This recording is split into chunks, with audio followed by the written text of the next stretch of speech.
ಬೆಂಗಳೂರು ಸುತ್ತಮುತ್ತ ಗೌಡ್ರ ಕುಟುಂಬಕ್ಕೆ 1,000 ಎಕರೆ ಇದೆ ಅಂತ ಡಿಕೆಶಿ ಹೇಳಿಕೆ. ಹೌದು, ನನ್ನದು 45ರಿಂದ 48 ಎಕರೆ ಕೃಷಿ ಭೂಮಿ ಇದೆ. ಸಿನಿಮಾದಲ್ಲಿ ಮಾಡಿದಂತಹ ದುಡ್ಡಿನಿಂದ ನಾನು ಈ ಜಮೀನನ್ನ ಖರೀದಿಸಿದ್ದೇನೆ. ರಾಜಕೀಯಕ್ಕೆ ಬರುವ ಮೊದಲೇನೆ ಆಸ್ತಿಯನ್ನ ತೆಗೆದುಕೊಂಡಿದ್ದು ಅಂತ ಹೇಳಿ ಸ್ಪಷ್ಟನೆ ಕೊಟ್ಟಿದ್ದಾರೆ ಎಚ್ಡಿಕೆ. ನನ್ನ ತೋಟದಲ್ಲಿ ಏನು ಮಾಡ್ತೀನಿ ಅಂತ ಹೇಳಿ ಬಂದು ನೋಡಪ್ಪ ಅಂತೇಳಿ ಡಿಕೆಶಿಗೆ ಸವಾಲ್ ಹಾಕಿದ್ದಾರೆ. ಕಲ್ಲಂಗಡಿ, ಬಾಳೆ, ಕೊಬ್ಬರಿಯನ್ನ ಬೆಳೆದಿದ್ದೇನೆ ಅಂತೇಳಿ ಡಿಕೆಶಿಗೆ ತಿರುಗೇಟನ್ನು ಕೊಟ್ಟಿದ್ದಾರೆ ಎಚ್ಡಿ ಕುಮಾರಸ್ವಾಮಿ ಅವರು ಇವತ್ತಿನ ಪ್ರೆಸ್ ಮೀಟ್ ನಲ್ಲಿ.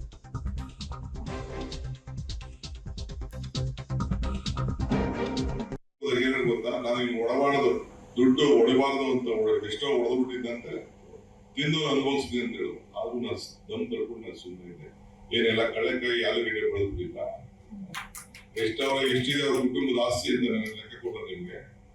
ಬೆಂಗಳೂರು ಸುತ್ತಮುತ್ತಲೇ 1,000 ಎಕರೆ 1,000 ಎಕರೆ.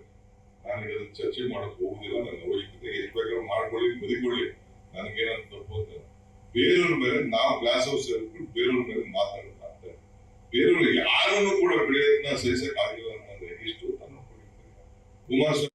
ನಂದು 45 ಎಕರೆ ಲ್ಯಾಂಡ್ ಇದೆ, 45-48 ಎಕರೆ ಇದೆ. ನಾನು ಸಿನಿಮಾದಲ್ಲಿ ಹಂಚಿಕೆದಾರನಾಗಿ ಸಿನಿಮಾದಲ್ಲಿ ಸಂಪಾದನೆ ಮಾಡ್ತಾ ಇದ್ದೆ. ಆ ಒಂದು ದಿನದಿಂದ ನಾನು ರಾಜಕಾರಣಕ್ಕೆ ಬಂದಿರಲಿಲ್ಲ.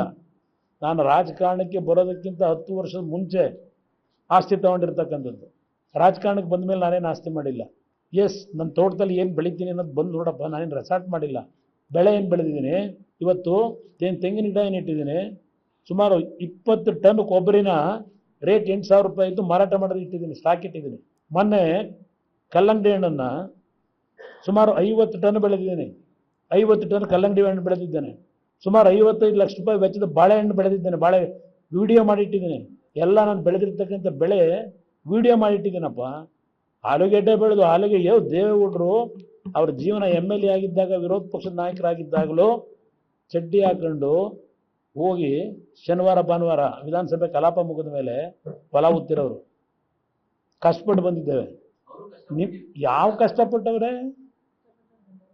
ಕಲ್ಲು ಬಂಡೆ ಕದ್ದು ವಿದೇಶಗಳಿಗೆ ಸಾಗಿಸಿರೋದೇ ಕಷ್ಟ ಅಲ್ವಾ?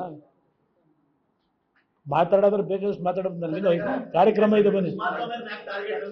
ಅವ್ರಿಗಿರೋದೇ ನಾನು ಆಪತ್ತು. ಅವ್ರಿಗೆ ಇನ್ಯಾರ್ದು ಭಯ ಇಲ್ಲ ಇಲ್ಲಿ. ಎಸ್, ಇದೇ ವಿಚಾರಕ್ಕೆ ಸಂಬಂಧಪಟ್ಟಂತೆ ಮತ್ತಷ್ಟು ಡೀಟೇಲ್ಸ್ ಅನ್ನು ಕೊಡ್ತಾರೆ ನಮ್ಮ ಪ್ರತಿನಿಧಿ ಶ್ರೀನಿವಾಸ್. ನೇರ ಸಂಪರ್ಕದಲ್ಲಿ ಜಾಯ್ನ್ ಆಗಿದ್ದಾರೆ. ಶ್ರೀನಿವಾಸ, ಏಟಿಗೆ ಎದುರೆ ಇಟ್ಟು ಹೇಳಿಕೆಗೆ ಪ್ರತಿ ಹೇಳಿಕೆ, ಹಳೆ ಜೋಡೆತ್ತುಗಳ ಲಡಾಯಿ ಸದ್ಯಕ್ಕೆ ನಿಲ್ಲೋ ಹಂಗೆ ಕಾಣಿಸ್ತಾ ಇಲ್ಲ ಅಂತ. ಪ್ರೇಮ್, ಹೌದು. ಆ ಮಹಿಳಾ ಹೇಳಿಕೆ ವಿಚಾರವಾಗಿ ಒಂದು ರೀತಿಯಾಗಿ ಕೌಂಟರ್ ಕೊಡುವಂತಹ ಪ್ರಯತ್ನವನ್ನ ಕುಮಾರಸ್ವಾಮಿ ಅವರು ಮಾಡಿದ್ರು. ಇನ್ನು ಕುಮಾರಸ್ವಾಮಿ ಅವರ ಆಸ್ತಿ ವಿಚಾರದಲ್ಲಿ DK ಶಿವಕುಮಾರ್ ಅವರು ಪ್ರಸ್ತಾಪ ಮಾಡಿದ್ರು.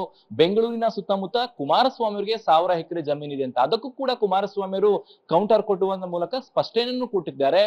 ನಾನು ಸಿನಿಮಾದಲ್ಲಿ ದುಡ್ಡು ಮಾಡುವಂತ ಸಂದರ್ಭದಲ್ಲಿ ರಾಜಕೀಯಕ್ಕೆ ಬರೋಕ್ಕಿಂತ ಮುನ್ನ ನಾನು ಜಮೀನನ್ನ ಖರೀದಿ ಮಾಡಿದ್ದೀನಿ. 45ರಿಂದ 48 ಎಕರೆ ಜಮೀನು ಇರಬಹುದು. ಅದನ್ನೆಲ್ಲರೂ ಕೂಡ ರಾಜಕೀಯಕ್ಕೂ ಬರೋಕ್ಕೂ ಮುಂಚೆ ಅದನ್ನ ಖರೀದಿ ಮಾಡಿರೋದು ಅನ್ನುವಂತಹ ಸವಾಲನ್ನ DK ಶಿವಕುಮಾರ್ ಅವ್ರಿಗೆ ಹಾಕಿದ್ರು. ಜೊತೆಗೆ ತಾವು ಬಿಡದಿ ತೋಟದ ಮನೆಯಲ್ಲಿ ಯಾವ ರೀತಿಯಾಗಿ ಕೃಷಿ ಮಾಡ್ತಿದ್ದೇನೆ ಅನ್ನೋದನ್ನ ನೀವು ಬಂದ್ ನೋಡಪ್ಪ DK ಶಿವಕುಮಾರ್ ಅನ್ನುವಂತಹ ಮಾತುಗಳನ್ನ ಹೇಳಿದ್ರು. ಕಲ್ಲಂಗಡಿ ಬೆಳಿತಾ ಇದ್ದೀನಿ, ಬಾಳೆ ಹಣ್ಣನ್ನ ಬೆಳಿತಾ ಇದ್ದೀನಿ, ಕೊಬ್ಬರಿಯನ್ನ ಬೆಳಿತಾ ಇದ್ದೀನಿ. ಸೊ ಇದೆಲ್ಲವನ್ನೂ ಕೂಡ ನಾನು ಬೆಳೆದು ಸಂಪಾದನೆ ಮಾಡ್ತಿರುವಂತದ್ದು. DK ಶಿವಕುಮಾರ್ ಅವರ ಫ್ಯಾಮಿಲಿ ತರ ಕಲ್ಲು ಬಂಡೆಯನ್ನ ವಿದೇಶಕ್ಕೆ ಸಾಗಾಟ ಮಾಡಿ ಆ ರೀತಿಯಾಗಿ ಆಸ್ತಿ ಸಂಪಾದನೆ ಮಾಡಿಲ್ಲ ಅನ್ನುವಂತಹ ಕೌಂಟರ್ ಅಟ್ಯಾಕ್ ಅನ್ನ ಕೊಡ್ತಿದ್ದಾರೆ. ಹೌದು, ನೀವು ಹೇಳಿದಾಗೆ ಚುನಾವಣಾ ಸಂದರ್ಭದಲ್ಲಿ ಆರೋಪ ಪ್ರತ್ಯಾರೋಪಗಳು, ಎದುರೇಟುಗಳು ಸಹಜ. ಅದರ ಮುಂದುವರೆದ ಭಾಗವಾಗಿ DK ಶಿವಕುಮಾರ್ ವರ್ಸಸ್ ಕುಮಾರಸ್ವಾಮಿ ಅವರ ಲಡಾಯಿ ಮುಂದುವರಿತಾ ಇದೆ ಅಂತ ಹೇಳ್ಬೋದು. ಪ್ರೇಮ್.